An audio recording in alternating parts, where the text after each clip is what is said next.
Bien, hermanos. Recuerden que estamos haciendo un repaso de lo que es la confesión de fe. Bueno, antes de eso quería decir algo. Ya veo que no están anotando, no están escribiendo sus preguntas que tienen. Entonces, si simplemente quieren hacer algún aporte, quieren preguntar algo, levanten la mano y como quiera, pues el hermano Fanor estará también pasando el micrófono. Si quieren anotarlas, también pueden hacerlo. Digo esto porque me di cuenta la vez pasada que no funcionó el hecho de que escribieran sus preguntas, así que creo que a veces es más fácil cuando es más espontáneo. Entonces, bueno, vamos a dejarlo así si quieren. Solamente levantan la mano para que el hermano les pase el micrófono. Ok, como le digo, estamos haciendo un repaso. Vamos a hablar rápidamente de la necesidad de las Sagradas Escrituras. Estamos en la diapositiva número 6. Dice la confesión así: posteriormente, para preservar y propagar mejor la verdad y para un establecimiento y consuelo más seguros de la Iglesia contra la corrupción de la carne y la malicia de Satanás y del mundo, le agradó poner por escrito esa revelación en su totalidad, lo cual hace a las Santas Escrituras muy necesarias, habiendo cesado ya las maneras anteriores por las cuales Dios revelaba su voluntad a su pueblo. Así que, ¿qué vemos aquí? En breve. Bueno, vemos que, por supuesto, Dios no se iba a fiar de nuestra capacidad mental y mucho menos caída, ¿no es cierto? Él no solamente envió profetas y que dieran su mensaje al pueblo, también lo hizo, por supuesto, en su momento, pero precisamente, como dice aquí, para preservar, ya sabemos lo que significa ese término, ¿no? Para conservar, para preservar y propagar mejor la verdad y para un establecimiento y consuelo más seguros de la Iglesia. Y esto es importante porque, como dice ahí mismo en la última parte del párrafo, ya las maneras anteriores por las cuales Dios se revelaba a su pueblo ya cesaron, ¿verdad?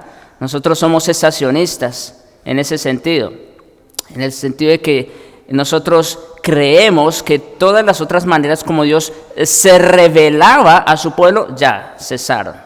Ya Dios no nos habla por medio de sueños, de visiones, no, éxtasis, no. Ahora, todo lo que Dios quiso decir ya nos lo dejó, y como dice aquí mismo este párrafo, nos lo dejó como por escrito. Y esto exalta la sabiduría de Dios, definitivamente, ¿no es cierto?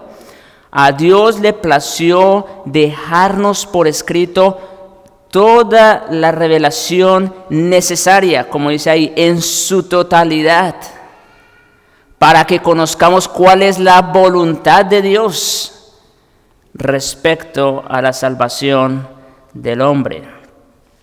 Entonces, esto es sumamente importante. Ahora, llama la atención, por ejemplo, lo que dice Pedro en su segunda epístola. Rápidamente, segunda de Pedro. Como ustedes saben, yo no voy a todos los textos, estoy solamente citando uno o dos, los más importantes. Segunda de Pedro 1, versículo 12 al 15, dice: por esto, mire cómo dice Pedro, esto es sumamente importante. Por esto yo no dejaré de recordaros siempre estas cosas. Ahora, ¿qué estaba haciendo Pedro aquí? Pues estaba escribiendo, ¿no es cierto?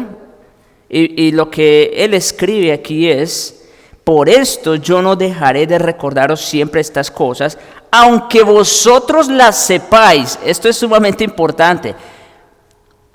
Nosotros a veces queremos pasarnos de listos, ¿no les parece? Nosotros creemos sabérnoslas todas. Eso yo ya lo escuché. Usted otra vez está repitiendo lo mismo. Bueno, Mire lo que dice aquí el apóstol, inspirado por el Espíritu, por supuesto. Por esto yo no dejaré de recordaros siempre estas cosas, aunque vosotros las sepáis. Por eso nosotros estamos aquí domingo tras domingo. Claro, un tema, otro tema, en fin, pero casi todo va apuntando a lo mismo. ¿Y por qué? Porque lo necesitamos, porque nuestras mentes no son infinitas como la de Dios. Y aparte de eso, estamos contaminados de pecado. Dice, aunque vosotros la sepáis, y estéis, no solo dice aunque la sepan, dice, y estéis confirmados en la verdad presente. Es decir, Pedro, inspirado por el Espíritu, quería asegurarse de dejar por escrito lo que nosotros tenemos por escrito. ¿Verdad? Aunque la sepamos y aunque estemos confirmados en esa verdad. Pues tengo por justo, en tanto que estoy en este cuerpo, el despertaros con amonestación, sabiendo que en breve debo abandonar el cuerpo como nuestro Señor Jesucristo me ha declarado. Ya sabemos cómo murió Pedro. También yo procuraré con diligencia que después de mi partida vosotros podáis en todo momento tener memoria de estas cosas. Ahora, ¿cómo iba a tener memoria la iglesia de las cosas que el Espíritu Santo quiso revelar en su momento a la iglesia? Pues aquí está, dejándolas consignadas por escrito.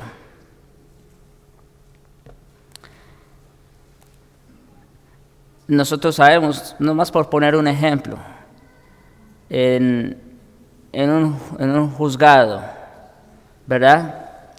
Todo lo que se dice allí, las preguntas que hace el abogado, las respuestas que, valga la redundancia, que responde el acusado o los testigos, en fin, todo debe quedar en un acta por escrito, ¿no es cierto? Eso es muy importante para dictaminar un juicio. Bueno, si eso queda por escrito y estamos hablando de cortes humanas, ¿cuánto más necesario es que quedara por escrito lo que es necesario para la salvación del hombre? Pues aquí está, aquí lo tenemos, y al Señor le plació dejarlo por escrito. Y como dice otra vez, insistiendo en esa parte final, habiendo cesado ya las maneras anteriores por las cuales Dios revelaba la voluntad a su pueblo. Pedro mismo nos dice, nos habla de eso, ¿verdad? Que tenemos la palabra profética más segura. Más segura. Pregunta, ¿tenemos necesidad de que hoy día Dios, aparte de las Escrituras, nos siga hablando? Pues no. Todo lo que Dios quería decirnos ya está aquí. Muchos creen que, o nos acusan de que nosotros no creemos en que el Espíritu Santo nos habla. Bueno, es falso, porque el Espíritu Santo nos habla el día de hoy. La aclaración que hay que hacer es que el Espíritu Santo no se contradice a sí mismo. El Espíritu mismo dijo que ya, todo lo que tenía que decir ya lo dijo. Entonces, ¿cómo va a decir algo nuevo, aparte de lo que ya dejó por escrito? El Espíritu Santo nos habla, ¿cómo? A través de su santa palabra revelada. Muy bien, hermanos. Avanzando un poco más, la siguiente diapositiva. Llegamos a lo que es el canon de las Sagradas Escrituras, ¿verdad? El término canon significa, y específicamente aplicado a las Escrituras, significa la completa colección de libros que se consideran con autoridad divina. La palabra canon en el griego significa una vara recta, regla o medida. Y aplicado esto a la Escritura, significa las reglas por las cuales ciertos libros fueron declarados, inspirados y aceptados como tales en la comunidad cristiana. Hay personas que preguntan o cuestionan que cómo nosotros, pues, sabemos que esto es palabra de Dios, ¿no? Dicen, no, pero pues, esto lo hicieron unos hombres. Bueno, sí, es verdad, y como vamos a ver ahorita, hubo varios concilios que se tuvieron que hacer para determinar cuáles eran esos libros que debían componer el canon de las Escrituras. Definitivamente que sí. Pero para eso, como dice aquí, se tomaron en cuenta ciertas reglas por las cuales esos libros fueron declarados como inspirados por Dios.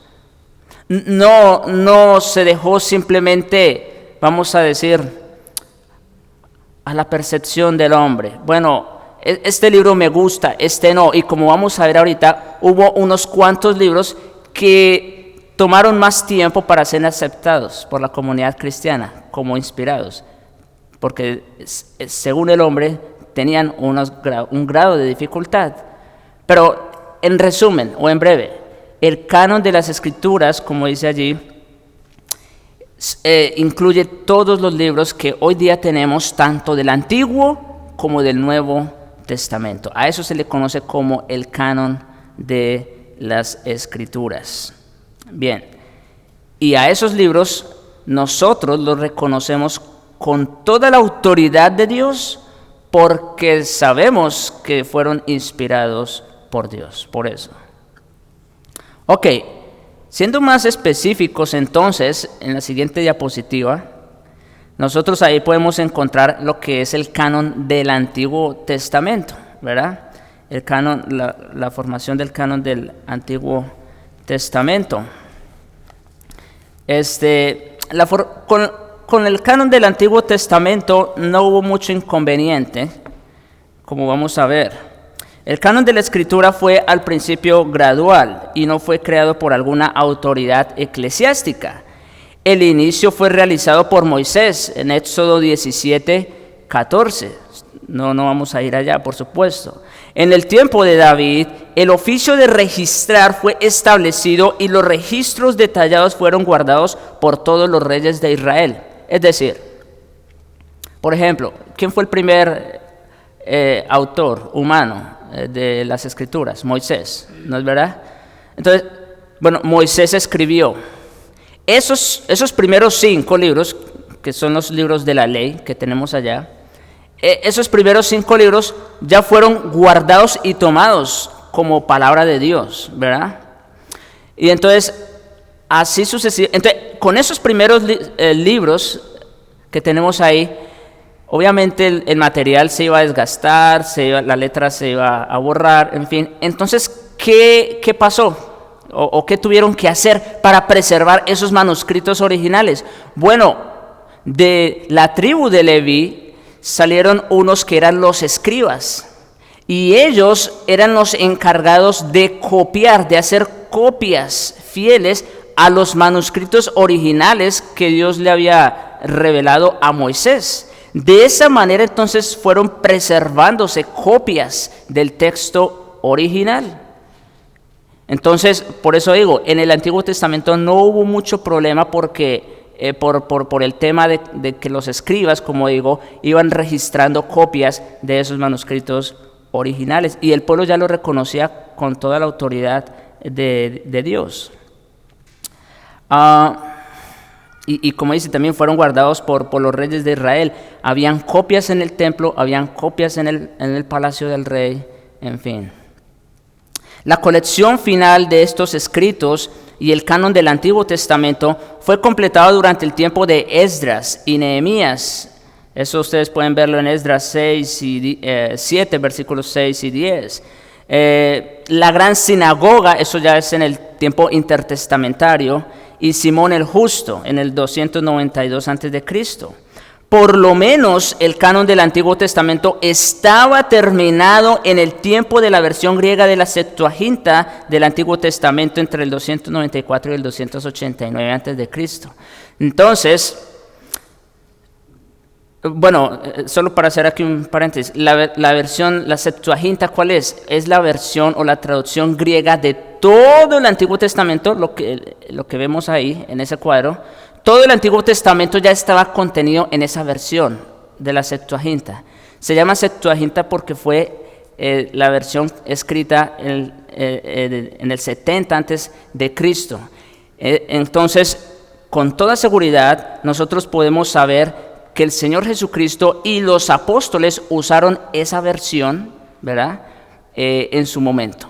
Así que con respecto al Antiguo Testamento, como digo, no hay mucho lío, no hay mucho problema en cuanto a la aceptación de estos libros como palabra de Dios. Después de la destrucción de Jerusalén en el 70 DC, el Sanedrín se movió a Tiberias y luego a Jamina, un pequeño poblado 25 kilómetros al sur de Jope, donde en el 90 el canon del Antiguo Testamento fue nuevamente determinado.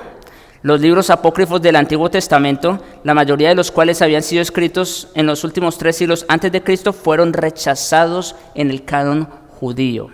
Es decir, quisieron ya en el primer siglo, como dice aquí, tuvieron que hacer un concilio porque quisieron introducir libros apócrifos, y luego ahorita vamos a ver qué son los apócrifos, pero en breve son libros que no fueron de inspiración divina, ¿verdad?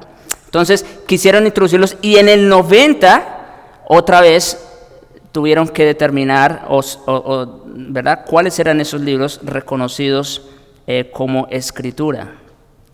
Esta lista de libros del Antiguo Testamento llamados el canon palestino ha sido universalmente aceptada por la iglesia protestante. Es decir, ninguna iglesia protestante que conozcamos al día de hoy tiene problema con aceptar estos 39 libros del Antiguo Testamento con toda la autoridad de la palabra de Dios, como inspirados por Dios.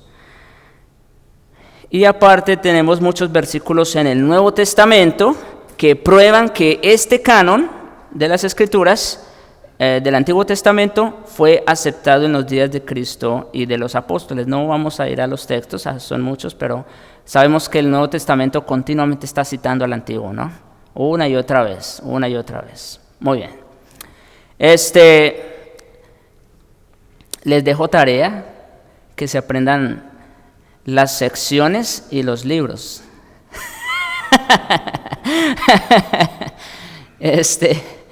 Bueno, vamos a ver, ¿no? Pero si ustedes quieren, Jonathan tiene la presentación, no sé si de pronto se las puedan mandar al correo para que ustedes también puedan verla en sus casas y sería algo muy bueno. También nos ayuda a ubicarnos mejor en las Escrituras.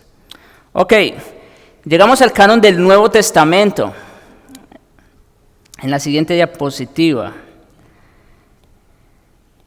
De los 8 escritores de los 27 libros del Nuevo Testamento, ninguno sugiere que los escritos deban ser añadidos a las Sagradas Escrituras, ¿verdad? O sea, ellos mismos como tal. Sin embargo, los libros del Nuevo Testamento, escritos por los apóstoles y otros hombres inspirados, fueron rápidamente tenidos como sagrados e inspirados, al igual que los libros del Antiguo Testamento, y se convirtieron en la regla de fe para la iglesia del primer siglo. Entonces, por ejemplo, los primeros libros que se escribieron del Nuevo Testamento, pues fueron algunos evangelios, como Marcos. Marcos se supone que fue el primer escrito del Nuevo Testamento, Marcos, Mateo, ¿verdad?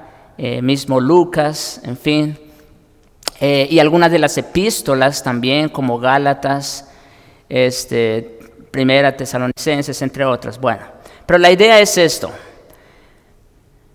Estos primeros escritos del Nuevo Testamento no tuvieron ningún problema con ser aceptados como inspirados por Dios, ¿verdad?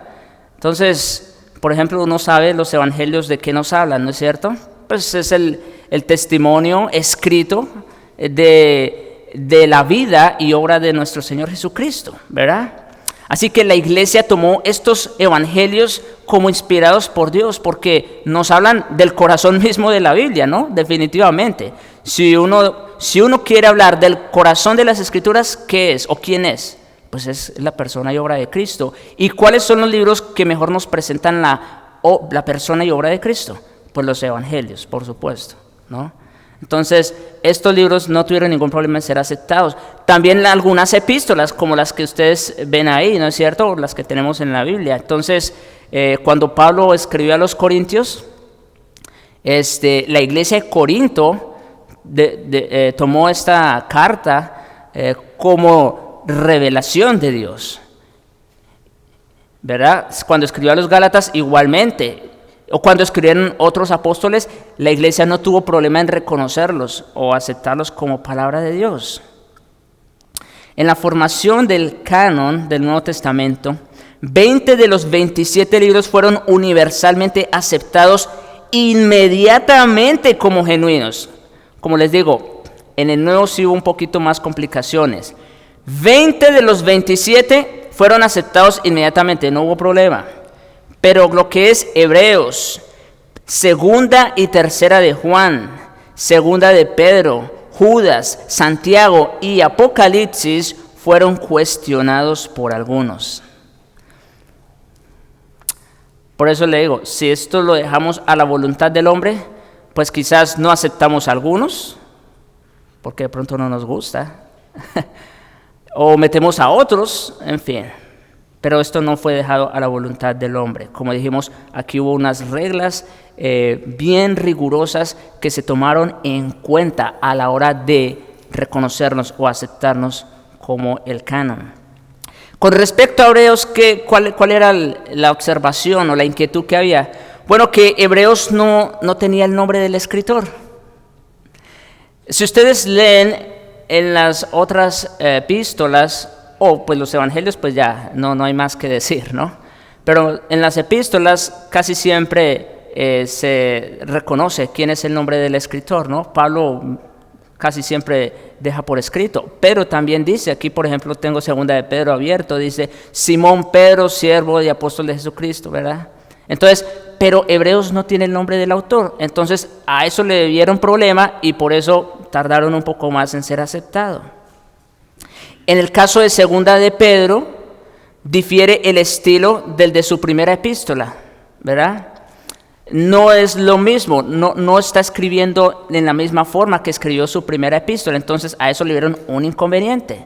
Pero quizás lo que no tomaron en cuenta es que el énfasis de la segunda epístola de Pedro era diferente. En la primera epístola, Pedro escribe para consolar a los creyentes que habían sido dispersos por toda Asia Menor. Y Pedro escribe para consolar, ¿verdad? Y para edificar a la iglesia. La segunda epístola es un carácter distinto porque esta fue escrita con el propósito de advertir a la iglesia sobre los falsos maestros y profetas. Así que definitivamente cambia, ¿no? El énfasis. Pero bueno, ellos le vieron ese inconveniente. Los escritores de Judas y Santiago se llaman siervos en lugar de apóstoles. Entonces, como no eran apóstoles, entonces no querían aceptarlos o reconocerlos como palabra de Dios. Nosotros sabemos que Judas y Santiago fueron hermanos de nuestro Señor Jesucristo. Santiago era pastor, era el pastor, vamos a decir, principal en la iglesia de Jerusalén. Entonces, pero igual, ellos como no tenían el rótulo de apóstol, pues no les costó trabajo aceptarlos. Aparte, con respecto a Santiago, decían que contradecía al resto de la doctrina. Ustedes ya me imagino están pensando en Santiago 2, ¿no es cierto? Cuando, por ejemplo, Santiago dice que la fe sin obras es muerta. Cuando Pablo ha dicho en todas sus epístolas que el creyente es salvo por la sola fe, aparte de las obras de la ley. Entonces, vieron ahí una aparente contradicción y dijeron, pues no puede ser que Santiago sea inspirado. Pero bueno, ya sabemos lo que quiere decir, ¿no? El texto. Y Judas, y en el caso de Judas también les costó un poco porque Judas sí cita un apócrifo. Entonces ahí también les costó un poco más aceptar ese libro. Pero bueno, el escritor de segunda y tercera de Juan se llamó anciano en lugar de apóstol, es decir, Juan en su primera carta, él se identifica sin lugar a dudas como apóstol, lo que sus ojos vieron, palparon, tocaron, ¿verdad? Con respecto al verbo. Esa introducción hace mucha conexión con Juan, su evangelio, el capítulo 1. Pero en la segunda y tercera, pues no se llama así, sino que se llama anciano. Entonces, por esa razón dijeron, no creemos que sea inspirado por el Espíritu, que Juan sea el autor. Y en cuanto al libro de Apocalipsis, fue cuestionado a causa de su carácter particular.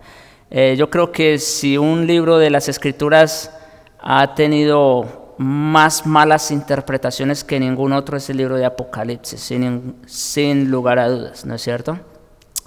Entonces, yo creo que dijeron, no, nos va a costar aceptarlo porque, ¿verdad? Por su carácter.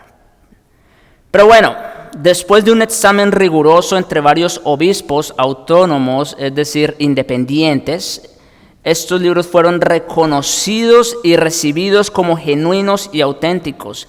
Al principio del siglo IV, todos los 27 libros habían sido recibidos por la mayoría de las congregaciones. Es decir, estos libros que estuvieron en cuestión, de los que ya hablamos hace un momento, estuvieron ahí en cuestión, ¿verdad?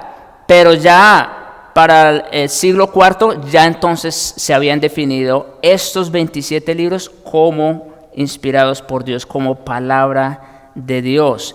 El concilio de Nicea en el 325, el de Hipona 394 y Cartago 397 reconocieron la inspiración de estos 27 libros como palabra de Dios.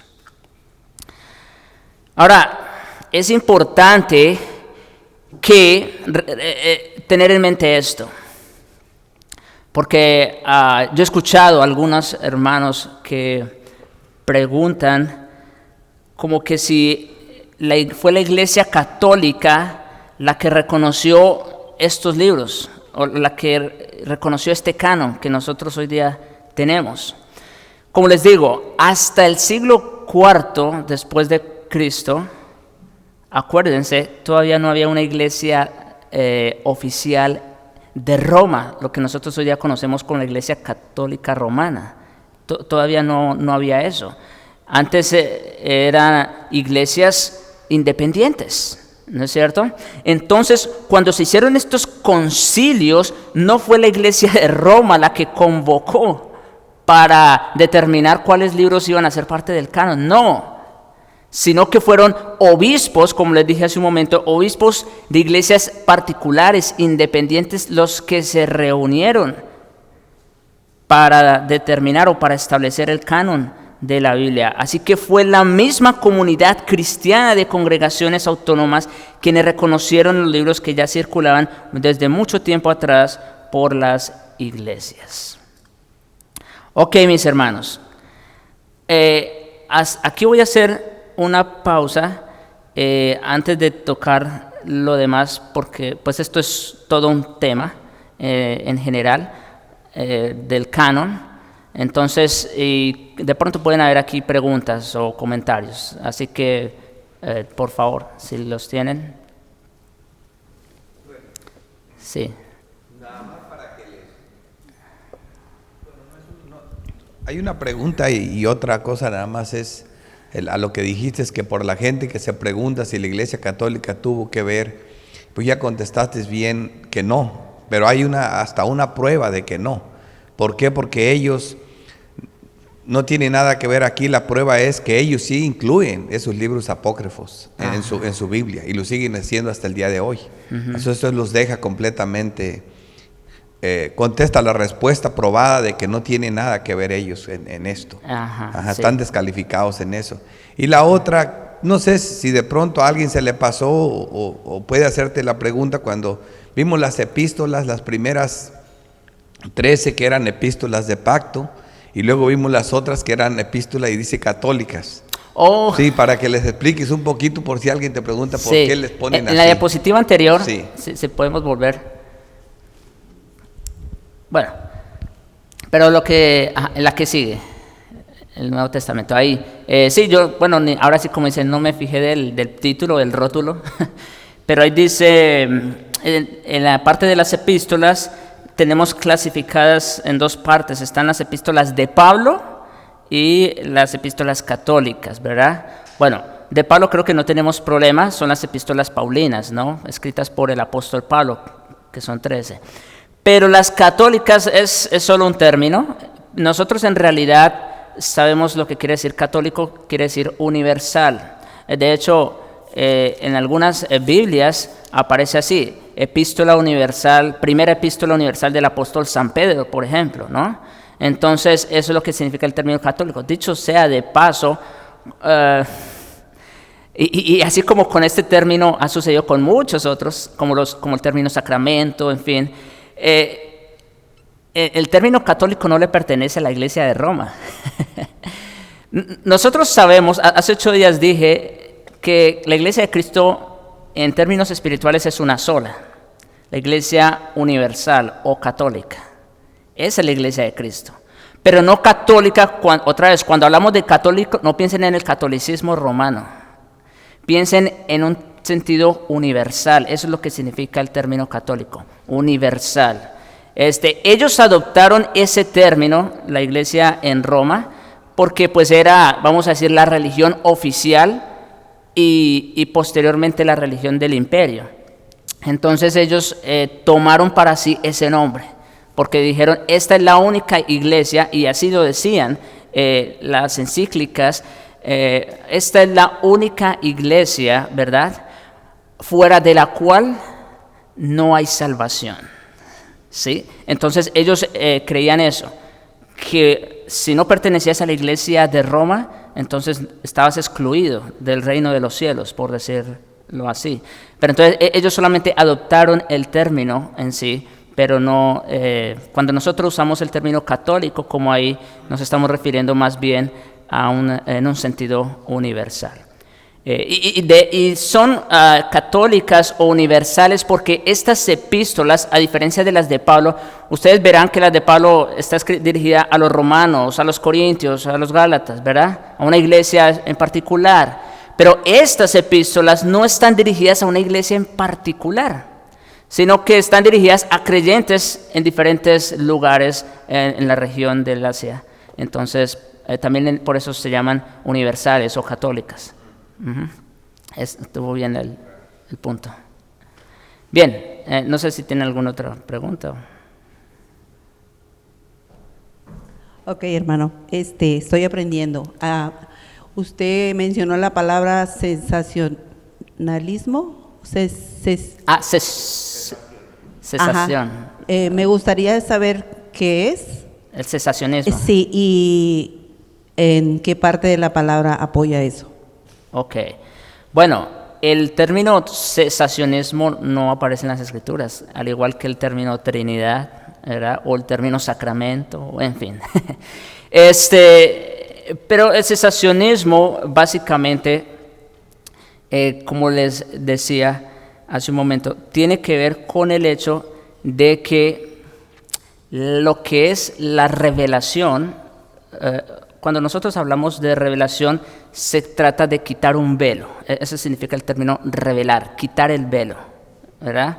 Entonces, nosotros sabemos, ¿verdad?, que la Escritura fue una revelación progresiva, es decir, Dios fue quitando el velo poco a poco, hasta que llegó la revelación máxima en la persona y obra de Jesucristo. Por eso ahora sí, literalmente se rasgó el velo de arriba a abajo, ya no hay más velo. Entonces, teniendo eso en mente, de que la revelación de Dios ya fue completa, ¿verdad?, como dice Pedro en su segunda epístola, tenemos también la palabra profética más segura, y ya lo dije hace 15 días, Pedro está haciendo un contraste, dicho sea de paso, con lo que él vio en el monte de la transfiguración.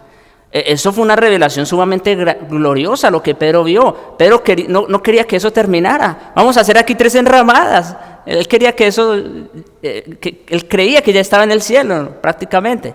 Bueno, entonces, en contraste con esa revelación y con esa visión que Pedro tuvo, y junto con otros apóstoles, dice el mismo apóstol Pedro, tenemos también la palabra profética más segura, a la cual hacéis bien en estar atentos como a una antorcha hasta que alumbra el lugar oscuro, hasta que el día esclarezca y el lucero de la mañana salga en vuestros corazones.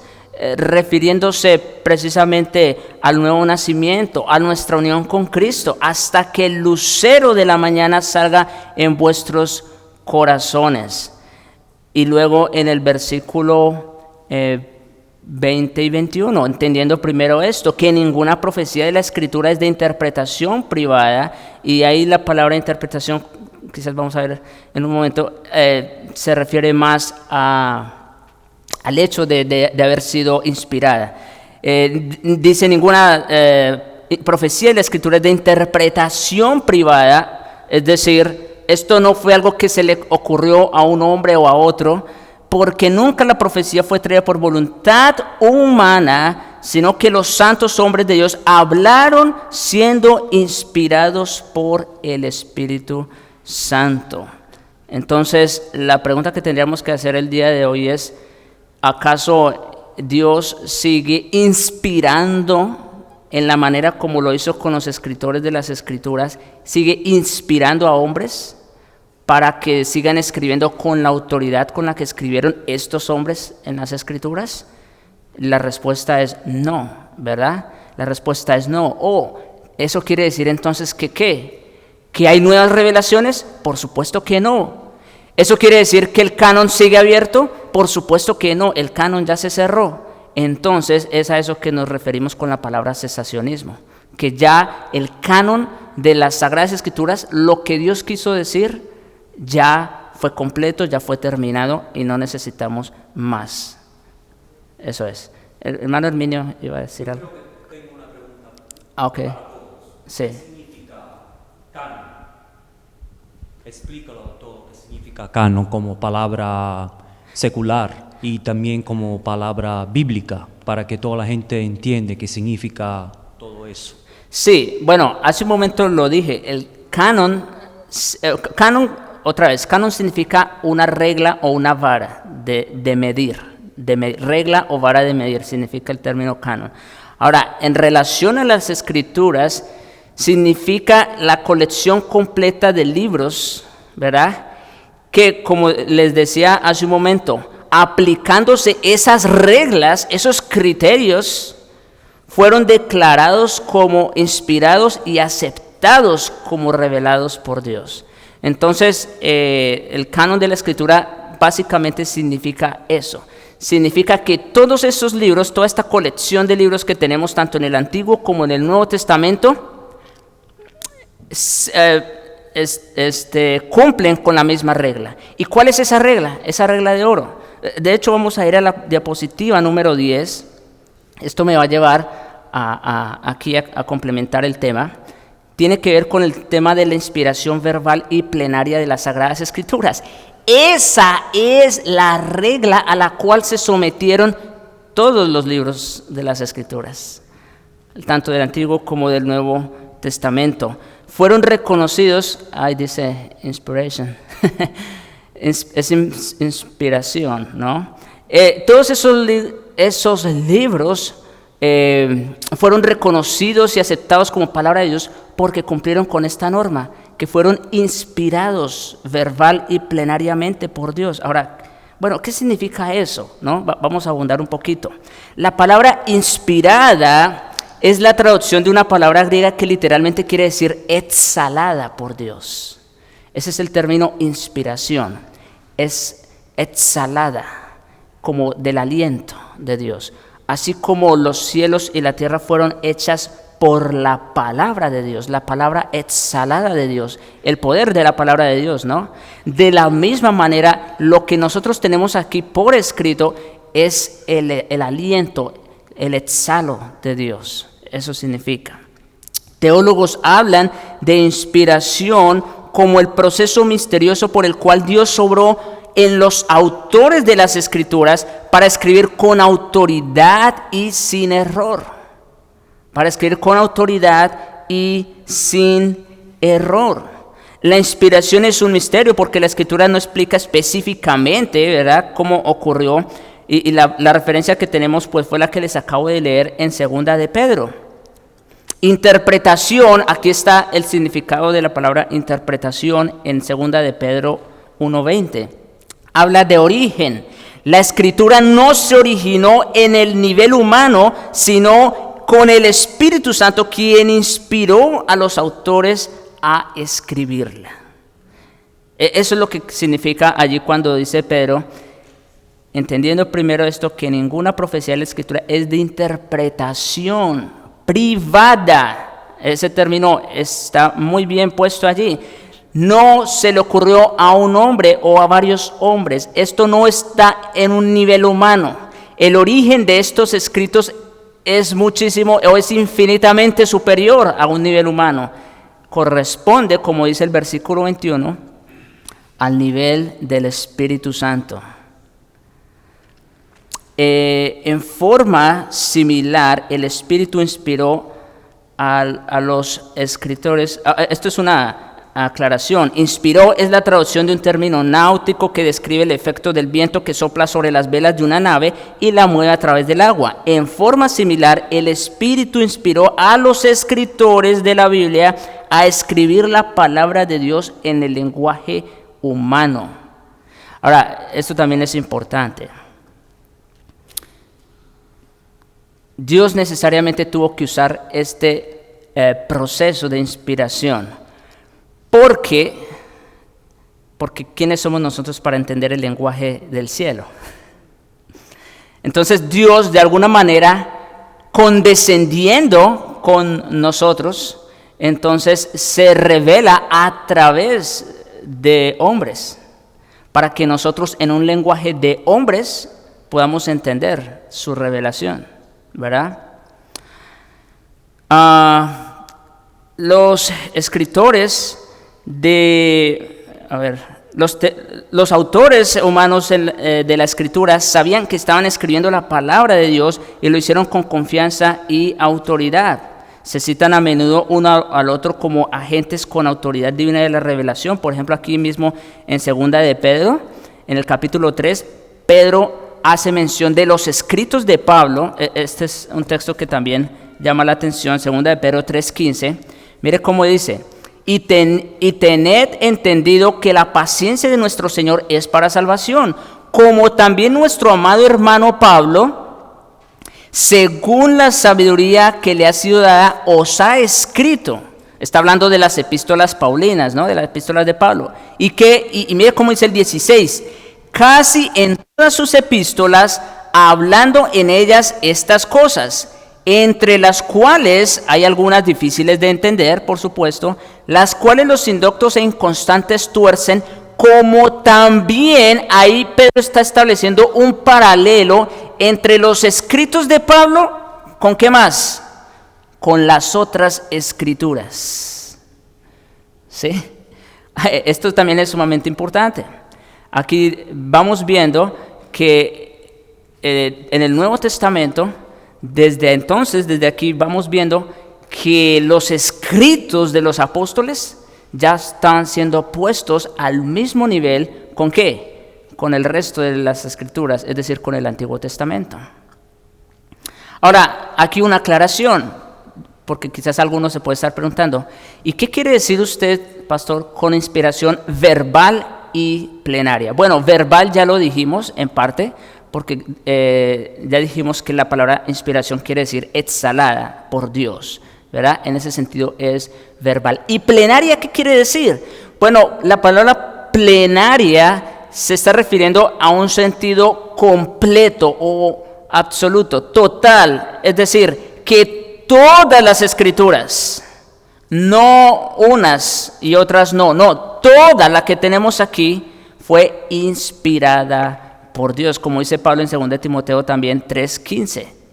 Toda la escritura es ¿qué? Inspirada, eso significa plenaria, que toda la escritura fue inspirada por Dios. Dios no dejó nada, vuelvo e insisto, a la voluntad o a la imaginación del hombre. No, todo lo que tenemos aquí es palabra exhalada de Dios. Bien, no sé si tienen alguna pregunta o comentario aquí. Sí, hermano.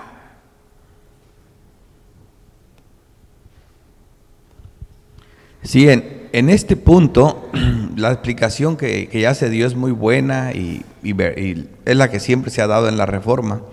Antes de llegar a esto, yo me debatía con esas dudas. ¿Quién, como dices tú, quién tiene la autoridad o por qué estos libros son y por qué no? Porque yo comencé leyendo la Biblia católica completa y luego entendí todo esto. Después, por la gracia de Dios, algo que es más fuerte que todo es: lean sus Biblias, conózcanla y se van a dar cuenta que la Biblia está relacionada toda. Entonces, ¿por qué está el libro ahí de Éxodos? ¿Por qué está el libro de Sabiduría? ¿Por qué está Proverbios? ¿Por qué está eso? Porque Cristo lo cita. Cristo mismo hace cita, los apóstoles hacen citas, más de 1000 citas de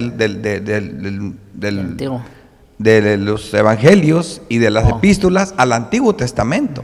Entonces vemos lo relacionados que están uno con otro. Y nunca vemos nosotros una cita que citen a Macabeos, primera o segunda de Macabeos, excepto lo que Judas hizo.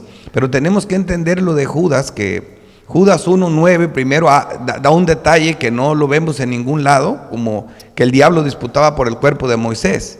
Y donde hace la cita de esos evangelios, ¿cómo se llama? Apócrifos, lo hace en primera de Judas 1:14, donde dice que está hablando ahí de Enoc. Y por la razón que está, es porque todo lo que usó de ese apócrifo es una verdad clara. Primero dijo que Enoc era séptimo de Adán, lo cual es verdad, y profetizó acerca de un juicio. Claro que ese juicio lo habla todas las escrituras. Ahora, ¿cómo Judas sabía esos detalles? Primero, no debemos de olvidar que era medio hermano de Cristo, se crió con Jesús desde niño, conoce a Jesús todo el tiempo. Jesús hablaba con rabinos todo el tiempo y de alguna forma había historias que eran reales, ¿verdad? Que no son inspiradas, pero que fueron hechos verdades. Y de esa información que él tenía, sacó estos 2 textos que hacen espantar a cualquiera. Sí. Pero ninguno de esos 2 textos contradice las escrituras. Sí. Sabemos que Enoc existió, sabemos que fue séptimo desde Adán, y sabemos que hay un juicio que viene. No se pone a citar todo el libro, ¿verdad? Entonces también hay escritos muy antiguos de la historia que parten de verdades que al final de cuentas se mezclan con algún otro detalle, por eso no son inspirados. Por ejemplo, nosotros sabemos que en el camino de Jesucristo, de la cruz, el camino de donde salió de Jerusalén a la cruz, en el camino hay un detalle, ocurrió, que se presentó un hombre iudálico en la cruz. Eso lo sabemos porque está escrito en las escrituras. Entonces, la verdad es que Jesucristo caminó por ese camino, iba a ser crucificado, vino Simón de Cirene a ayudarle a cargar la cruz. Quizás algún otro escrito histórico te cuenta toda esa historia, pero te puede contar un detalle, que una mujer se acercó, ¿verdad? Y le limpió algo, con el sudor o algo, ¿verdad? Y ese es un detalle que es histórico, que no es inspirado, por eso no están. Entonces, lo más importante que debemos de entender es que la Biblia está relacionada toda, que está unida, y eso nos debe de dar y que ella misma se interpreta sola y se usa toda completa. Eso es algo muy poderoso, yo creo más poderoso que cualquier cosa, para tener claro por qué están esos libros ahí. Así es. ¿Alguna otra aporte o pregunta? Bien, y me parece que esto que estamos viendo ahorita, yo les dije que iba a ser un repaso, y sí, no estoy deteniéndome como normalmente suelo hacerlo, ustedes saben, pero sí quiero tomarme más o menos el tiempo prudente, porque estamos sentando bases y esto es básico. Esto todos debemos tenerlo claro, ser conscientes de ello, ¿verdad? ¿Qué es lo que nosotros creemos? ¿No es verdad? ¿Cuál es la base de nuestra fe, la base de nuestra doctrina? Esto es sumamente importante entenderlo. Y dicho sea de paso, a propósito me acordé también, porque nosotros aquí, ustedes nos han escuchado, solemos decir que nosotros no ponemos reglas y seguimos afirmando eso. ¿Cuál es la regla nuestra? ¿Verdad? Bueno, ya lo hemos dicho, la regla es esta. La palabra de Dios. Por eso no hay necesidad de poner reglas. Lo que quiero decir es que una mente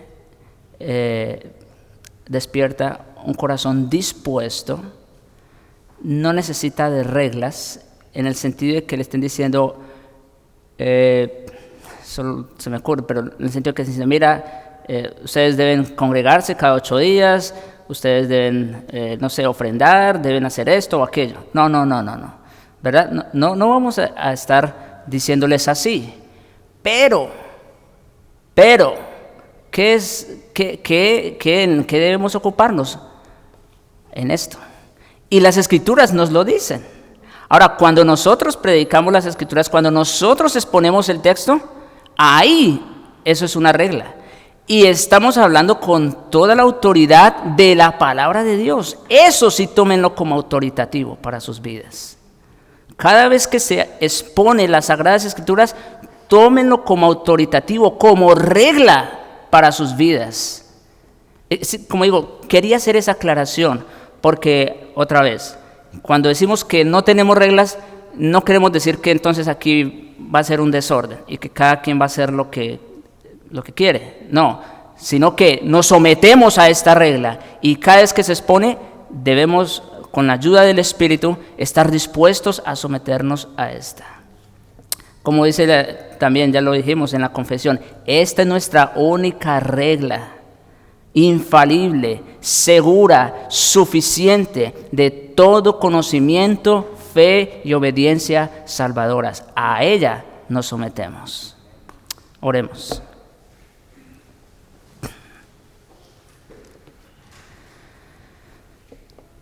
Padre nuestro, gracias te damos, Señor, por tu palabra, Señor. Gracias te damos por que te ha placido ponerla y dejarla por escrita como testimonio, Señor, para un mayor consuelo, para una mayor seguridad, Señor, en nuestras vidas y en nuestra iglesia. Gracias te damos, Señor, porque no se trata de hombres, no se trata de conocimiento, prudencia de hombres, sino que se trata de ti, Señor. Se trata de aquello que ya tú nos has dejado por escrito. Te rogamos, Señor, danos una mente, un corazón dispuestos, sumisos a tu palabra. Que no lo tomemos a la ligera, Señor, sino que lo veamos y lo asimilemos, Señor, como lo que es tu palabra, inspirada, exhalada, Señor. Danos, Señor, nuevamente te pido, danos un corazón dispuesto para someternos a ella. Te lo rogamos en Jesucristo. Amén.